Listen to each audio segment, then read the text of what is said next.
Welcome back to my mini vlog. So, ito yung clip last week and ngayon ko palang i-voice over. Medyo na-busy kasi ng mga nakaraang araw kasi ang hirap pagsabahin ng trabaho, ng gawain ng bahay, and itong pagbe-video and pagba-vlog. Ito, pag naglalaba kami and magsasampay, naka-ready na dyan yung upuan ko, tsaka yung mga hanger and yung panungkit.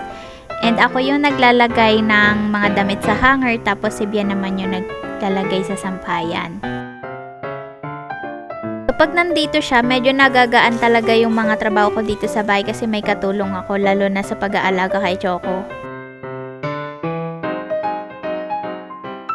So once a week lang naman kami maglaba and automatic naman yung washing machine, kaya medyo napapadali na lang yung paglalaba namin.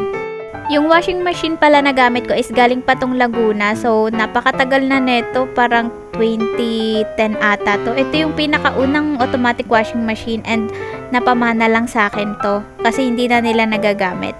Sila mami kasi mas preferred nila yung hand wash kaysa doon sa mga washing machine kasi mas malinis daw yung hand wash kaysa doon sa mga machine na yon. Pero dahil nga sobrang busy natin, mas ginugusto na lang din natin mag-automatic washing machine para mas makasave sa oras. Naglilinis na ako ng CR dyan and yung gamit kong panlinis ng bowl is yung Tough na binibili ko kay mama.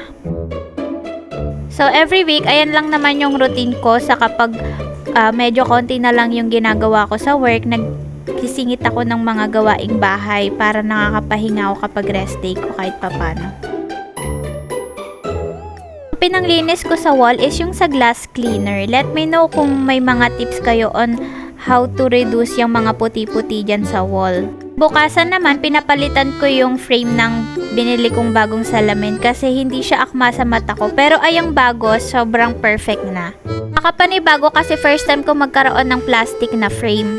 Pero worth it naman kasi magaan and komportable din sa aking ilong.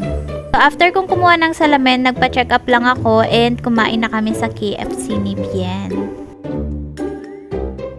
Niresetahan ako ng madaming gamot ni Doc kasi 3 weeks na ang dami ko pa ring plema. So ayun, pina-check na lahat niya sa akin yung urine, yung dugo, and x-ray, ECG, mga ganon. Nauna ko pa ata i-upload yung laboratory ko kaysa dito sa mini vlog na to. Bago kami umuwi, nag-massage chair muna kami. Yun lang muna for today. Bye!